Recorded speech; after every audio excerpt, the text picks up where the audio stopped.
Hello guys and welcome to a what if. What if Izuku Midoriya was born into a female society? So basically I'm going to be doing a little bit of background in the first episode. That means not much fighting, but there is going to be a little bit of fighting against two people, and it's going to be explaining what happened to the Earth, why is it full of females, and also how did Izuku get there and why he was born. So basically we're going to be starting off with his family inheritance. Basically, his father was called Hashira Midoriya, which was the king of all Saiyans. Yes, Izuku is a Saiyan, that's how he is male. So basically, Hashira Midoriya is the king of Saiyans, but also the king of everything. Yes, the great supreme of everything. Basically, Grand Zeno is basically Hashira Midoriya in this what if, but in this universe, there's no Goku or Vegeta or any kind of like that. They are God of Destructions, and then they are looking after the universes. Basically, they have high mortal rates than normal Dragon Ball, and basically they're all number one, except for Universe 13, which has no God of Destruction because of Hashira Midoriya becoming the Omni King. Basically, the Grand Priest hates Hashira because he is the Grand Priest, and he was born as a mortal. Because the Grand Zeno at that time was very sick, very ill, and couldn't really do much. As you know, the Grand Priest was trying to make something. He was about to heal him, but he said that he actually wanted his time to be over. So basically, he passed on his things to Hashira Midoriya, which made him the king of everything. So basically, the Grand Priest also trained Zeno, which was actually Hashira Midoriya's request to actually train him and actually take over him while he didn't have a son. And at that time, when he had his son, he told him that he wants him to still train Grand Zeno because he'll be his right-hand man. But the Grand Priest said sure, but actually was working against Hashira Midoriya. Hashira Midoriya noticed this as he kept on smirking and also whispering to Grand Zeno at that time, and he was very suspicious. So basically, now in the present day, when Izuku was born, and he was only 1 year old, a war broke out. The universe was breaking, shattering, and as everything was happening, and universes were cracking, as the universes couldn't hold this much power. As Hashira Midoriya was facing off against Grand Zeno, and Grand Zeno was actually winning this fight. As he says to Hashira Midoriya, that he's going to take over this universe and get rid of every single Saiyan in his universe, because he doesn't deserve this reward.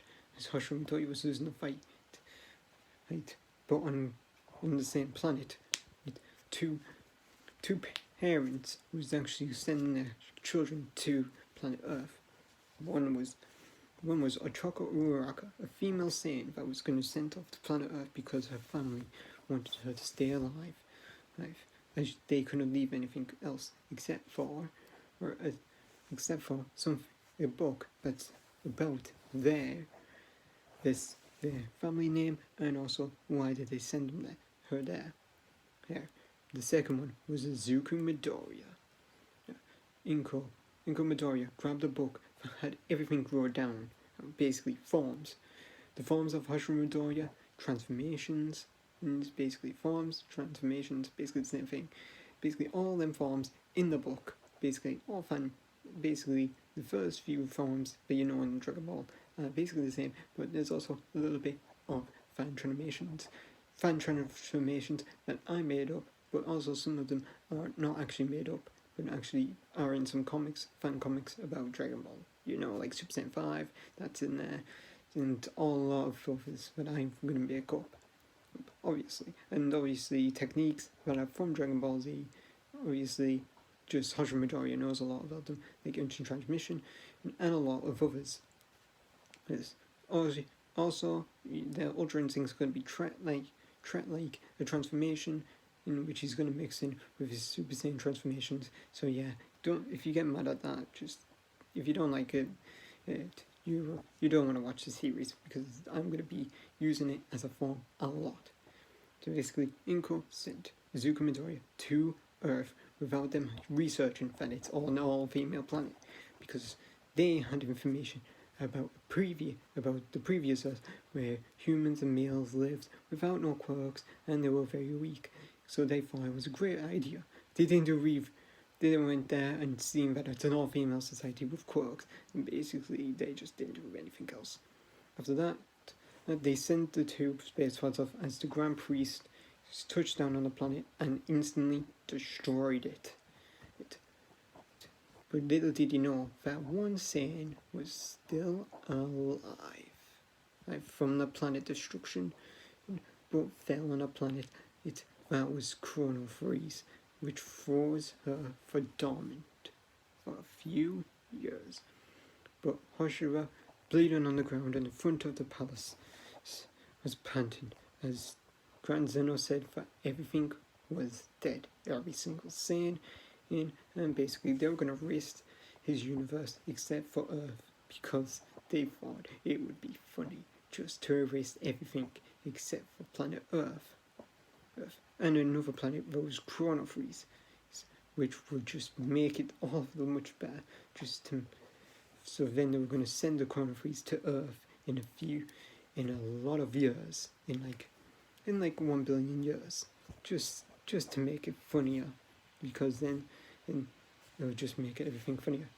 So he erased Midoriya, he erased Hoshiro Midoriya, and basically everything planet except for Chrono Freeze, and basically the solar system from Earth. We went to Midoriya and a Choco that crash landed on Earth. Except for Choco, she crash landed in UA, which made all the UA staff go outside and see this, which were all female. As she came out crying, all of the heroes were very confused, and they saw a letter that says, "Hello to anyone who sees this. This is Ochako Uraraka, a saiyan that I had to abandon because our planet was getting destroyed. Please take care of her from Alex Uraraka." So basically, they took Uraraka in, and except for Izuku Midoriya, he was fell into a forest which two females found, and basically took in Izuku, and they noticed he was a male, so they had to think of a female name for him and cover his gender, which they named him Izumu. Basically a girl name of Izuku Midoriya is for Izuku, and basically we named his last name to their last name. Yeah. Obviously I'm not good with names, so basically just think of a random last name for him, and basically that's their last name for him.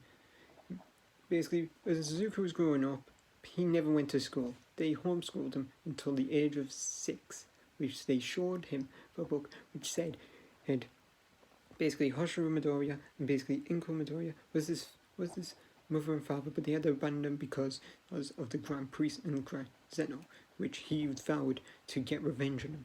So basically, they taught him how to use ki, basically everything.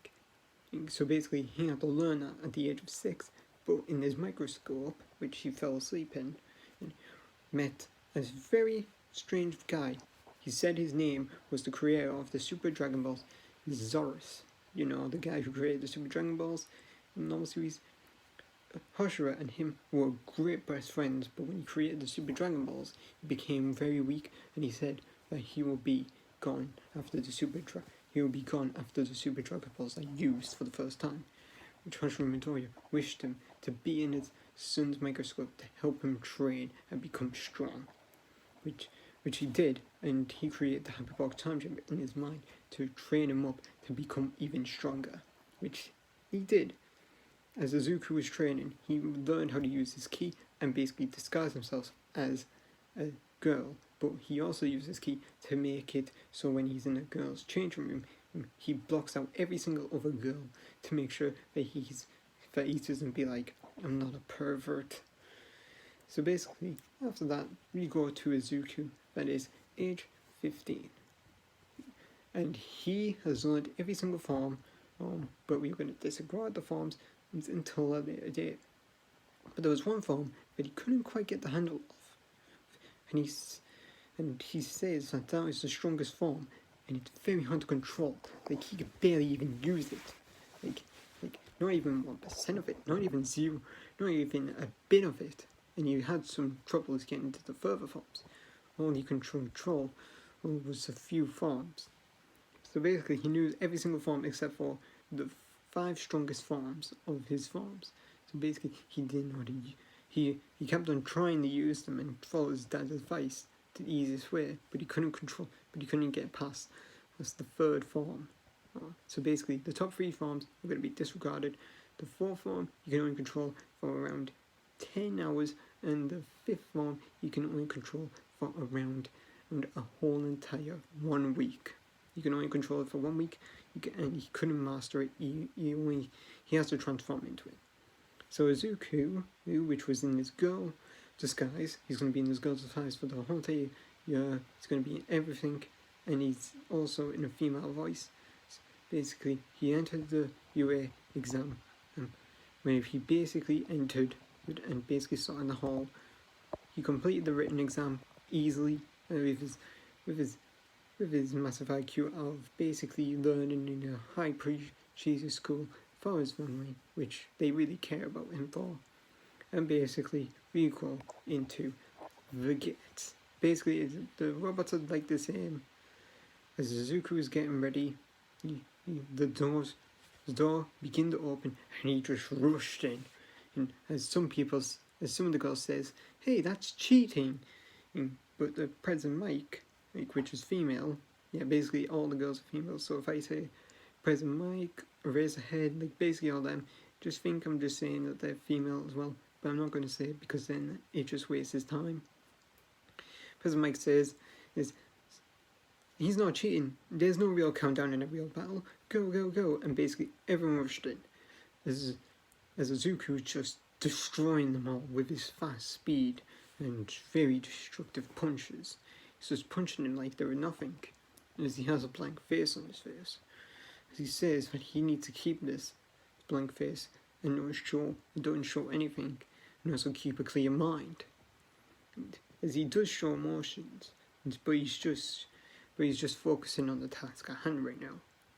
Basically, the US staff are very impressed with all the things, and Eraserhead had one eye on one student, which was Izuku Midoriya, or Izumi, as you know, as his fake name.